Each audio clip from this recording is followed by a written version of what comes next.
모세가 시내산에서 40일간 2번 머물면서 하나님께 계시를 받은 내용은 크게 3가지입니다. 십계명과 그에 따른 기본적인 율법과 또 성막 관련 규정들인데, 저희들은 십계명을 제외하고 율법과 성막에 대해서는 지금 구체적으로 살펴보고 있지 않습니다. 그 이유는 모세의 시대와 지금 약 3,500년이라는 시간적인 간격이 있기 때문입니다. 그동안에 문화나 관습이나 제도나 특별히 인간들의 사고방식이 크게 변화되었고 차이가 있기 때문에 그대로 실행하기가 부적합합니다. 대신에 율법 규정과 성막 규정에 담긴 하나님의 근본적인 뜻을 우리가 이어받아서 오늘날의 상황에 맞추어서 적용하면 되는 겁니다. 특별히 십계명에 관해서만큼은 근본적인 의미를 온전히 이해하시고 그걸 그대로 삶에 적용하면 그것만으로 사실은 충분합니다. 왜냐하면은 인간 사회에 일어나는 모든 문제의 근본 논의는 십계명을 제대로, 그것도 그 중에서 첫째 계명 여호와의 다른 신을 두지 말라는 그것 하나 못 지켰기 때문인 겁니다. 그것만 제대로 지키면 되는 겁니다. 그럼에도 오늘 본문을 따로 떼서 한번 살펴보는 이유는 가끔 한국 교회와 관련해서 따져볼 사항들이 몇 가지 있기 때문입니다. 성막 제작과 거기에 필요한 소품, 장치들에 필요한 물품들을 백성들이 너무 많이 가져오니까 모세가 그만 갖고 오라고 명령할 정도입니다.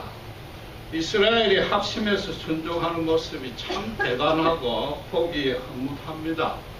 금은 보물이요, 짐승 가죽이요, 향품 같은 것들인데 당시로서는 이건 상당히 고가품인데 전혀 아끼지 아니하고 냈습니다. 이처럼 하나님의 일을 위해서 힘에 지나치게 헌금하고 헌물하는 것을 흔히 거룩한 낭비라고 우리가 표현을 합니다. 본문 외에도 성경에는 곳곳에 그런 거룩한 낭비를 한 적이 얘기들이 많이 나옵니다.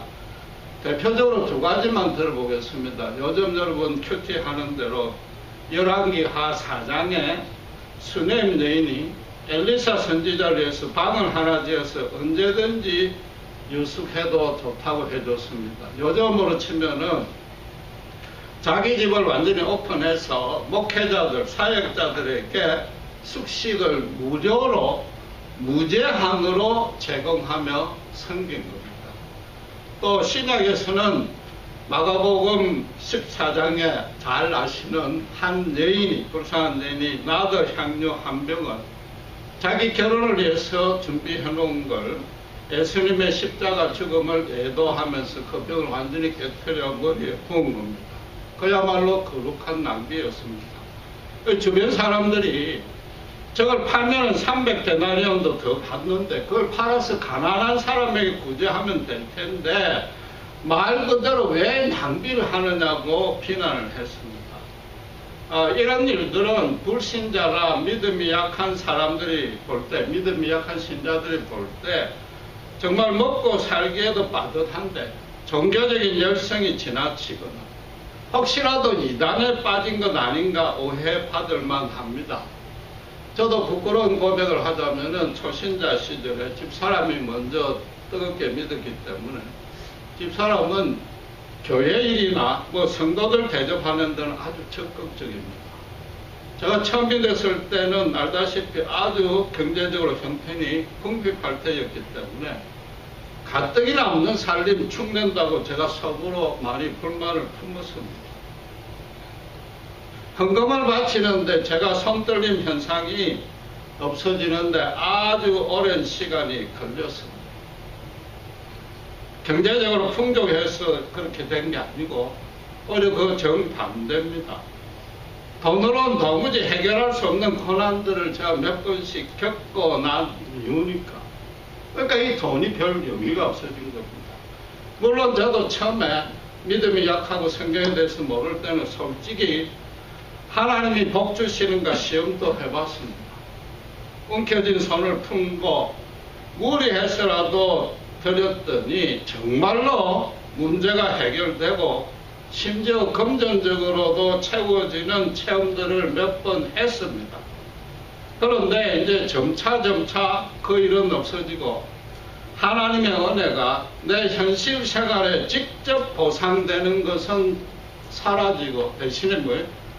다른 차원으로, 다방면으로, 간접적으로, 종합적으로 은혜를 베푼다는 것을 깨닫기 시작했단 말이에요. 그래서 성경이 뭐라고 얘기해요? 합력해서 선으로 이루시는 모습을 자꾸 목격하게 되었단 말이에요. 특별히 이런 수치로 도무지 환산할 수 없는 영적인 성장과 충만을 체험하고 나니까, 제가 깨닫고 나니까 비로소 헌금 드릴 때 손떨림 현상이 조금 지어졌습니다. 여러분, 제가 목사의 입장이 아니고 여러분과 동일한 한 사람의 성도로서 제가 겪은 이런 체험들을 성경 진리에 비추어서 감히 단언할 수 있습니다. 감히 선언할 수 있습니다. 하나님을 위해서 거룩한 낭비를 하면 반드시 신자 본인뿐만 아니라 그 주변까지 오묘하고 풍성한 은혜와 유익을 누릴 수 있습니다. 하나님의 영광까지 목도할 수 있습니다. 이게 많이 바치면 보상도 많이 받는다는 그런 간단한 뜻이 아니고, 오늘 본문은 그 드림의 원칙에 있어서 최소한 4가지를 말하고 있습니다. 먼저 첫 번째 5절을 보시면은 자기 소유 중에서 드렸다고 합니다. 빚을 내서라도 교회 바치라는 것은 성경 어디에도 없습니다. 그러니까 자기 소유 중에 일부를 바쳤단 말이에요. 그게 없어지더라도 하나님이 보호해 주시고 채워주시더라. 나아가서 삶이 더 풍족해지더라. 그걸 체험하고 믿는다는 고백인 겁니다. 거기다가 자기 가진 모든 것이 우리 오늘 찬양한 대로 기도한 대로 하나님께 받은 것이니까 하나님의 일에 당연히 돌려드린다는 뜻입니다. 우리가 하나님을 그냥 하나님 아버지라고 믿고 부르고 있단 말이에요. 정말로 그렇다면 아버지가 필요하다 부르는데 안 내놓는 건 자식이 아닌 겁니다. 두 번째는 5절에 나온 대로 반드시 마음에 원하는 대로 바쳐야 됩니다. 헌금을 낼 때 손이 떨리는 것은 당연히 그게 아깝고 미련이 남아서 그러는데, 그렇다고 해서 여러분들이 그걸 믿음이 약해졌다거나 내가 잘못하고 있다고 쉽게 죄책감에 빠질 필요까지는 없습니다. 돈을 사랑하는 것이 일만하게 뿐이지 돈이라는 것은 정말 소중한 겁니다. 우리가 세상 속에 살아야 되고 세상은 돈으로 움직이기 때문에 아무리 신자라도 돈의 제약을 받을 수밖에 없고, 여전히 우리는 연약하니까 손 떨리는 것은 그건 자연스러운 반응이단 말이에요. 손에 떨리는에도 불구하고 눈을 찔끔 감고 바쳤단 말이에요. 지금 낭비하라는 게 그냥 무조건 허비하라는 게 아니지 않습니까? 그런 표현을 알기 쉽게 그렇게 했다 뿐이지, 내 힘에 지나치게 내 형편에 가분하게 바치는 게 거룩한 낭비인데, 손 떨리면서까지 바치고 그건 문자 그대로 하나님을 위해서 낭비한 것이다.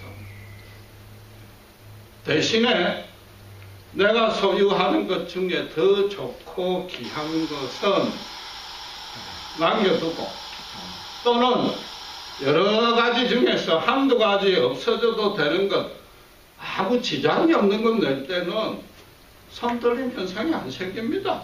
그렇잖아요. 그건 거룩한 낭비가 될 수밖에 없는 겁니다. 잉여분을 처리하면서 생생된 것 뿐인 겁니다. 여러분 잘 아시는 사도행전 5장에 아나니아 삽비라 사건에서 일부 감추긴 했지만 분명히 땅을 판 돈이니까 그 금액은 상당한 금액입니다. 그런데 뭘? 하나님을 속였고 교회를 속였고 더 중요하게는 자기 인격을 속인 겁니다. 자기가 자기를 부인한 것입니다. 그럼 더 이상 이 땅에 살아갈 가치가 없는 겁니다. 자기가 자기를 죽인 것이고, 그러니까 하나님께 그 자리에서 적사하는 벌을 받은 것입니다. 그에 반해서 자기 생활비 전부인 동전 2개를 바친 사렙다 가문은 틀림없이 손만 떨린 게 아니라 가슴까지 떨려서 봅니다. 그냥 단순하게 믿음으로 확 바쳤었다. 몸바짝 이렇게 이해하시면 안 되는 겁니다. 가슴이 떨리면서까지도 바치니까 예수님께서 칭찬을 받은 것입니다. 여러분, 소유 중에 자원에서 바친다는 것은 신자 입장에서 행할 일입니다. 바친 자가 준행할 사항인데 오늘 본문을 보시면은 그걸 받는 자의 입장, 교회와 목회자의 의무를 더 강조하고 있다는 것에 여러분 주목하셔야 됩니다. 4절입니다. 5절 앞에 더 먼저 첫 번째는 여호와가 명한 일에만 드렸습니다. 교회가 당장 반드시 행해야 될 일, 행하지 아니하면은 하나님의 역사가 진행 안 되는 일에만 바쳤다는 겁니다. 죄송하지만은 제 개인적인 간증을 하나 더 하겠습니다. 알다시피 유학생 교회를 하면서 4년 만에 자체 건물을 구입했습니다. 미국 교회에서 빌려서 쓰다 보는데 미국 교회가 매년 대폭 그 렌트비를 자꾸 인상을 하는 겁니다. 아무리 유학생들이지만은 주일날 예배드리고 주중에 모여서 기도하고 성경 공부할 어떤 건물은 반드시 있어야 되는 겁니다. 그래서 한 달에 미국 교회에 지불할 렌트 금액과 은행에 지불할 모게지를 똑같이 일치를 시켰습니다.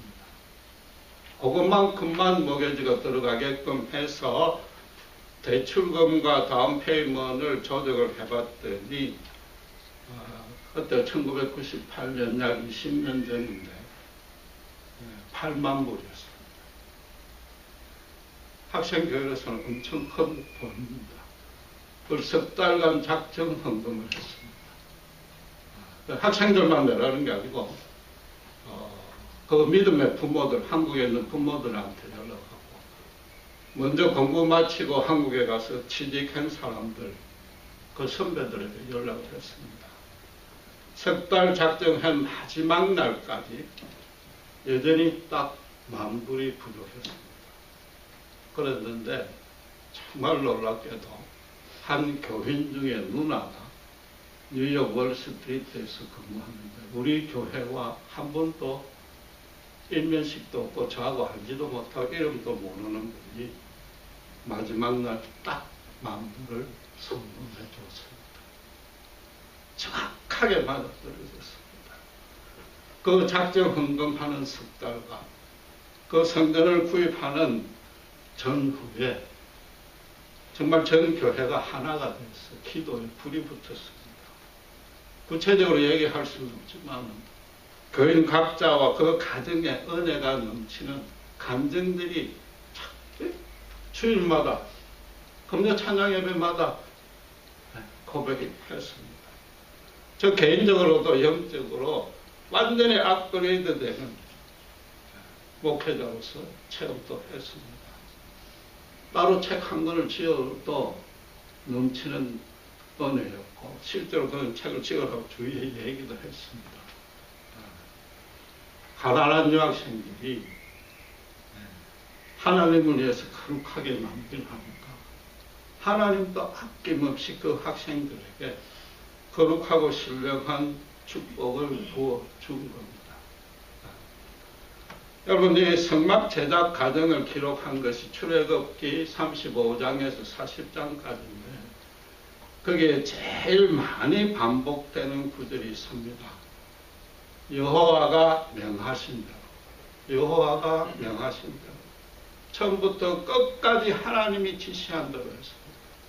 하나님이 지시 안 한 건 안 했다는 얘기입니다. 요즘 교회들이 목사나 당회가 교회 이름을 높이고 어려움을 자랑하려고 당장 필요하지도 아니하는 그런 일을 크게 벌이는 것, 그건 하지 아니했다는 겁니다. 또 하나님을 위해서 일을 하려면 이왕이면 계획을 크게 세우고 장차 부응할 것이니까 믿음으로 밀어붙이자. 이것도 거기에 없었단 말이에요. 언뜻 보면은 사치품이요 고가품이 많은 것 같지만은 성막과 그 기구는 영원히 변치 않는 하나님의 사랑과 권능을 상징합니다. 또 그에 걸맞게 우리가 바쳐야 될, 신자들의 그 바쳐야 될 순전한 믿음의 표식입니다. 그러니까 금은으로 장식한 것이고, 그 금은 또 누가 줬습니까? 애국 탈출할 때 하나님이 당일날 다 마련해 준 겁니다. 백성들이 열심히 모은 걸 가지고 무리해서 내라고 강요하지 아니했습니다. 거기다가 장막은 지금 이동식입니다. 텐트입니다. 그렇죠? 그러니까 쉽게 분해하고 조립할 수 있는 아주 튼튼한 재료만 하나님이 지시한 겁니다. 거기에 화려하고 장엄한 찬양은 전혀 없었습니다. 또 일부러 경건한 분위기를 조성하거나 신자들에게 위압감을 주는 그런 의미는 단 하나도 없었단 말이에요. 오직 하나님과 교제하고 찬양 드리고 경배하는데 필수적이고 기본적이고 최소한의 것을 하나님이 지시했고 모세와 백성들은 그대로 순종한 겁니다. 교회와 목회자가 행할 두 번째 임무는 36장 6절에 필요한 것들이 채워지니까 모세처럼 더 이상 갖고 오지 말라고 명해야 됩니다. 물론 이건 지금 성막을 제작하는 겁니다. 지금으로 치면은 교회 건물 구입하는 거니까 한시적인 프로젝트입니다. 그렇죠. 그러니까 작정 헌금 끝나면은 그 다 처지면 더 갖고 오라 할 이유는 없는 겁니다. 그러나 우리가 주목해야 될 것은 더 바치고 중지했다는 게 문제가 아니고 더 바쳤을 때 처음 계획을 수정해서 야 이왕이면 더 정축하자, 더 화려하게 만들자, 이런 게 없었단 말입니다. 하나님이 명하신 그곳에 딱 멈춘 겁니다. 하나님이 가라고 그러면 가야 되고 하나님이 멈추라면 거기에 멈췄단 말이에요. 여러분 이게 오늘날 현대교회 적용하면은 예산 결산을 정확하게 세워서 철저하게 공명정대하게 집행하라는 겁니다. 물론 교회 숫자도 늘고 그 믿음이 늘어나서 헌금이 교회 예산보다도 초과할 수 있습니다. 그렇죠? 그렇다고 해서 주일날 헌금하는 걸 하지 말라고는 할 수가 없는 겁니다. 왜냐하면은 그건 신자의 복을 막는 겁니다. 신자가 하나님께 드림을 통해서 하나님께 삶에서 받는 꼭 현실적 축복이 아니라 하나님이 채워주시는 그 은혜와 유익과 성장하는 체험을 교회가 막을 수는 없는 겁니다. 대신에 그 잉여분은 반드시 교회 본연의 일에만 사용해야 합니다. 그게 아니면 지역사회 구제하고 봉사하는 데 사용해야 합니다.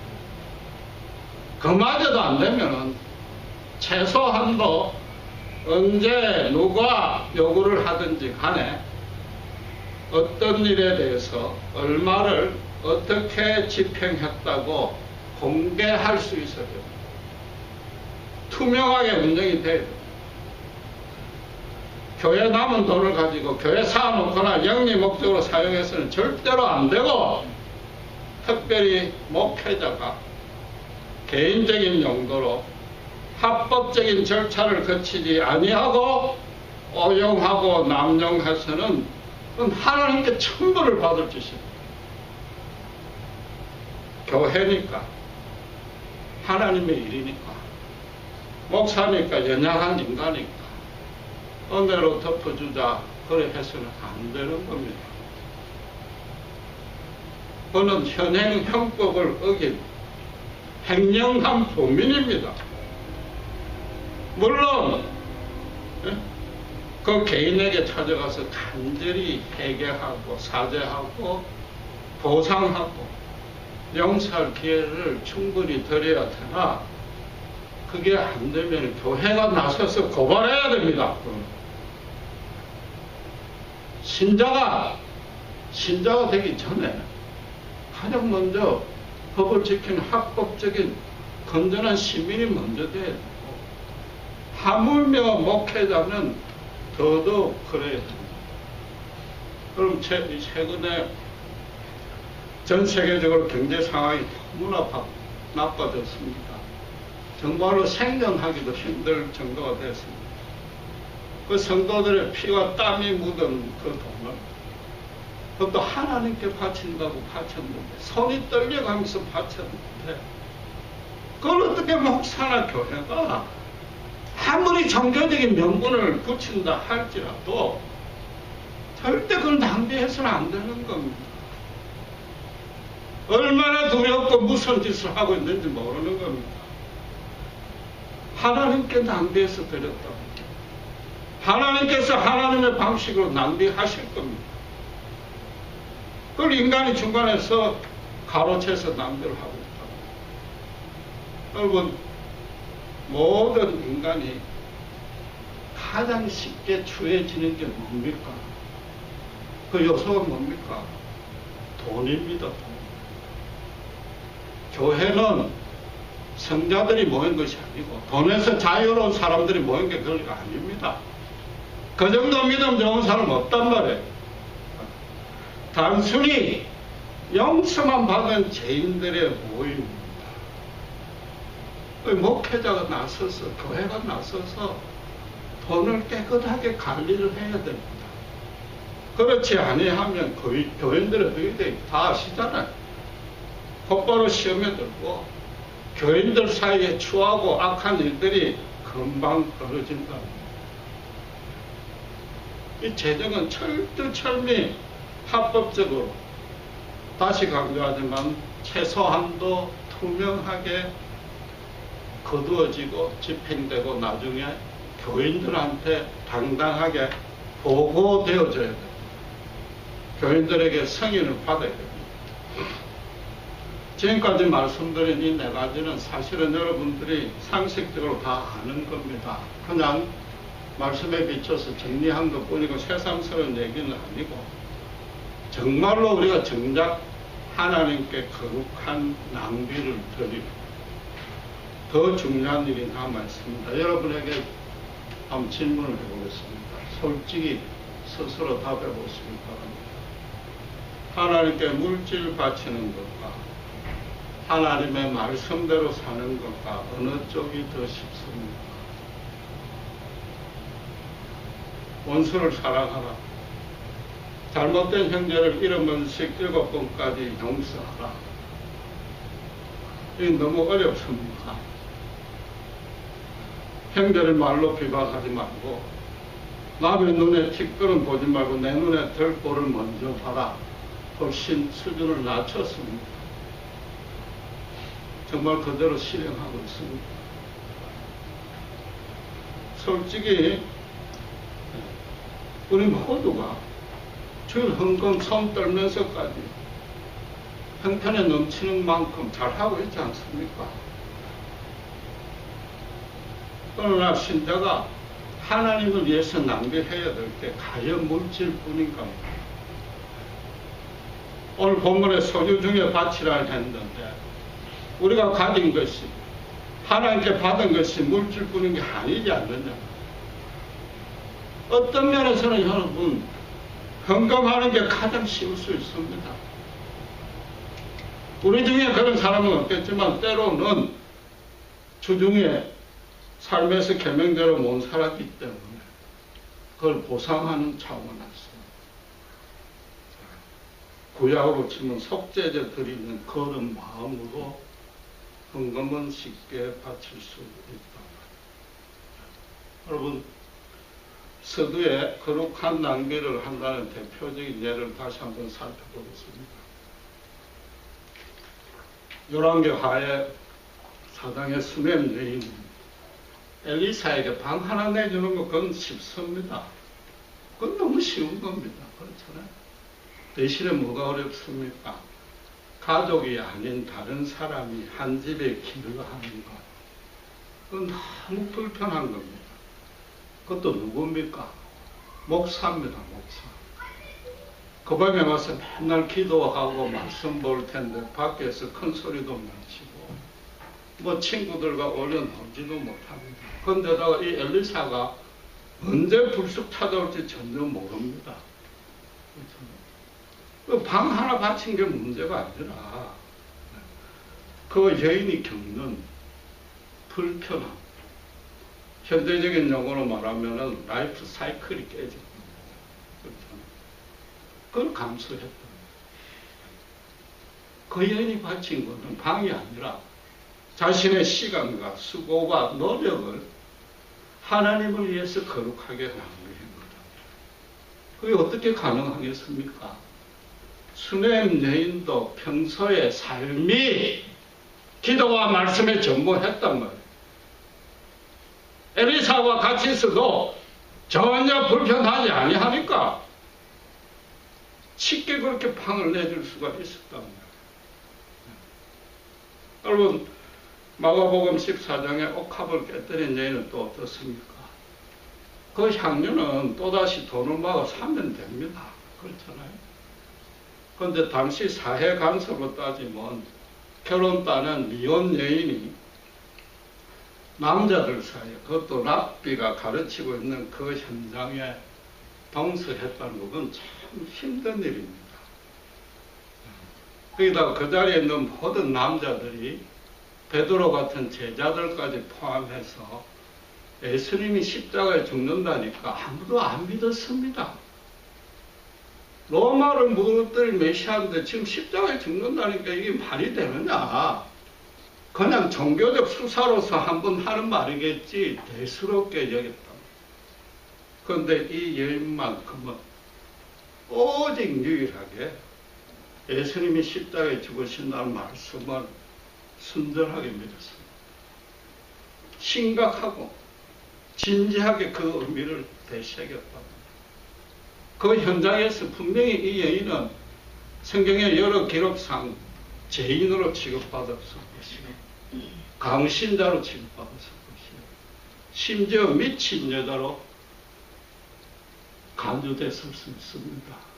아주 양보해서 제일 좋게 보면은 세상 물정 아무것도 모르는 아녀자가 함부로 남자들 일에 나섰다는 비방을 받았을 겁니다. 이 여인이 낭비한 건 향유가 아니다. 예수님을 위해서 자신의 수치심, 자신의 자존심, 그 사회에서의 신망, 루머, 요즘으로 치면 악플, 그 모든 것을 낭비했단 말이에요. 이 여인은 그럼 또 어떻게 그럴 수 있었는가? 틀림없이 한없는 여인일 겁니다. 한이 많은 여인이었을 겁니다.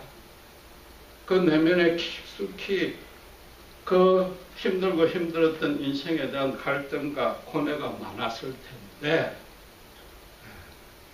감정적인 상처, 온갖 트라우마, 요즘으로 치면 우울증, 중증 환자였는데 예수님을 만나고 예수님의 말씀을 들으니까 성경에 기록은 없지만 예수님이 그 여인을 위해서 기도를 해주니까 이때까지 어떤 랍비와 어떤 제사와도 얻을 수 없는 정말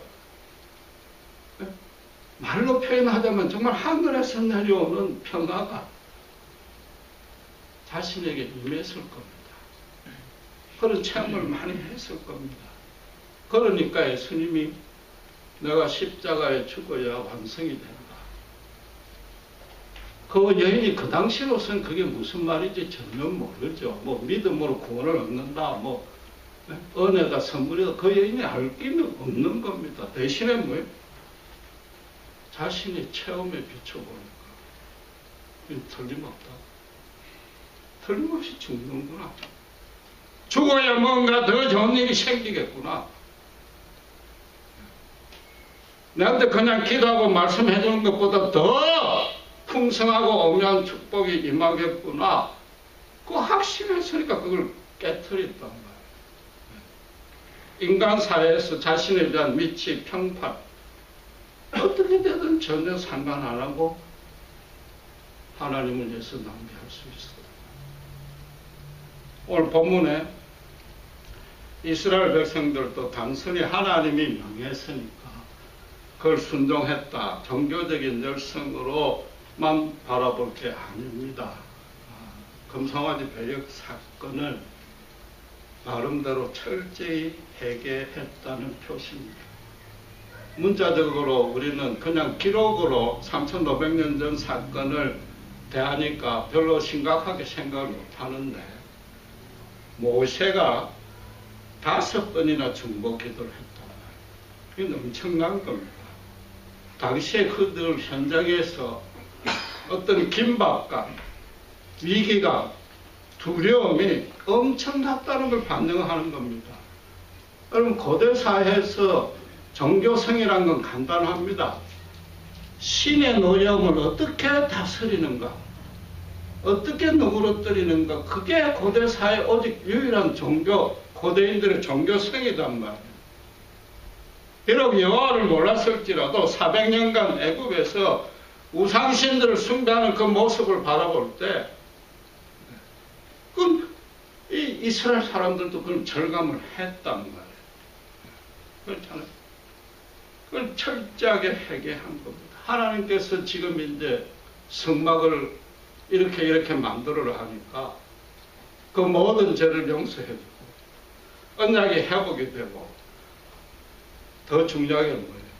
이제 드디어 우리도 비록 텐트지만 조립식, 이동식 장막이지만 우리만의 하나님을 모신 우리만의 예배 처소를 가질 수 있겠구나. 비록 어떤 형상을 닮은 신상은 없을지라도 그 은혜를 베풀 속죄서를 구체적으로 검으로 이렇게 하라 그러니까 어떻게 그걸 그냥 안 바칠 수 있겠어? 금송아지 만드느라고 애굽에서 하나님이 공짜로 마련해 준 걸 그걸 거기다 갖다 처벌 죄송합니다만 그게 얼마나 큰 죄인지 하나님의 그 세밀하고 정교한 지시를 들을 때에 철저히 깨닫고 깨달았단 말이에요. 우리도 우리 예배 처소를 가지고 우리도 우리 제사장을 모시게 되고 근데 어떻게 그걸 아낄 수가 있느냐. 요즘식으로 이야기하면 일제강점기에서 해방됐는데 정부 청사 지을 돈이 하나 없어요. 전 국민이 금반지 빼죠. 뭐 안 빼는 게 그건 이상한 겁니다. 그 하나님의 놀라운 섭리, 애굽의 금은을 공짜로 차지해 주게 한 그 놀라운 섭리, 완벽한 주권에 대해서 그 앞에서 그냥 완전히 항복할 수밖에 없는 겁니다. 그래야 그게 거룩한 낭비를 하는 겁니다. 여러분, 하나님의 심판의 원리는 간단합니다. 눈에는 눈이요, 이에는 이입니다. 힘든 대로 겁니다. 많이 바쳐야 많이 받는다는 게 아니고 하나님에게 받은 것을 우리가 되돌려주면 하나님은 또 그걸 가지고 더 크게 쓰신다는 겁니다. 단 우리 속에 없어야 될 게 이기적인 목적이 없어야 되고 하나님과 내고하고 딜하려는 시도를 하지 아니해야 돼요. 혹시라도 벌지면 어떨까 두려움이나 예방 차원에서 해서는 안 되는 것이고 확신도 없는데 천국 보험 드는 식으로 해서도 안 되는 것이고 가장 중요하게는 아나니아와 삽비라처럼 자기 자랑하고 을을 내세우겠다고 하면은 그건 말 그대로 쓸데없는 짓입니다.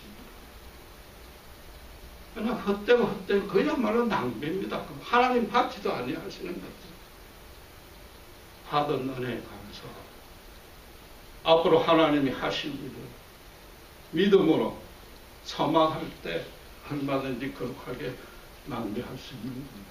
여러분, 정작 바쳐야 될 것은 재물이 아니고 여러분의 시간입니다. 시간이라고 해서 또 뭐 흔히들 양양식으로 아침 큐티 시간 정해놓고 뭐 시간에 11조를 바친다. 그것도 벌써 종교적인 명분입니다. 시간을 바치라는 얘기는 시간 전부를 하나님께 받아. 나라는 존재, 내게 일어나는 모든 삶, 내 일생 전부가 하나님 거잖아. 그걸 하나님께 바친 거예요. 우리가 바친 만큼 어떻게 됩니까? 하나님이 그와 함께 하는 겁니다. 안 바치면 하나님 함께 안 하는 겁니다. 그게 심는 대로 거둔단 말이에요. 우리가 가진 것들 중에 단 하나라도 이게 하나님의 것이 아니고 내 노력, 내 실력으로 내 공로라고 여겨지고, 그런데 왜 보상이 없는가? 하나님께 불만이 드는 순간 그건 시험에 떨어진 것이고 사탄의 증거입니다. 하나님의 은혜와 등을 돌리는 겁니다. 나만 바칠 게 아니라 오늘 기도하신 대로 내 가정 전체를 바칩니다. 내 부부 사이, 내 부모 자식 사이, 그 안에 오직 예수님만 처음과 끝이 되어요. 그걸 전부 바쳐야 됩니다. 지금껏 내가 옳았다. 내 자존심, 내 수치, 내 감정적인 상처까지, 허물까지 전부 다 주님께 내어드리면 그게 거룩한 낭비가 되는 것이다. 내 안에 조금이라도 남아있는 거 그걸 깨트리는 거예요. 혹시라도 형편이 나아지면 뭐 성교하겠다. 혹은 다른 건 다 좋은데 하나님 요것만큼은 좀 봐달라. 이건 내가 감당해야 될 십자가입니다. 내가 좀 천천히 고치겠습니다. 제 트라우마입니다. 물론 이해는 되죠. 이해는 되지만 그럼 하나님이 어떻게 하시겠습니까? 답은 뻔합니다. 자꾸 더 힘들게 합니다. 그런다고 사정은 안 봐줍니다. 왜 그렇습니까? 너 것을 자꾸 깨트려요. 거기에 내가 부어줄 것 여분이 생겨요. 그게 너희한테 유익이다. 내 잘 되려고 하면 아니다. 여러분, 거룩한 낭비를 하십시오. 기도하겠습니다. 하나님 아버지, 오늘 감사합니다. 모세가 여호와 앞에서 명하신 대로 지시하자. 서고도 남은 정도로 백성들을 가져왔습니다. 정말 우리 삶 가운데 주님 앞에 나의 전부를 거룩하게 낭비하고 있는지 다시 한번 되돌아보기 원합니다.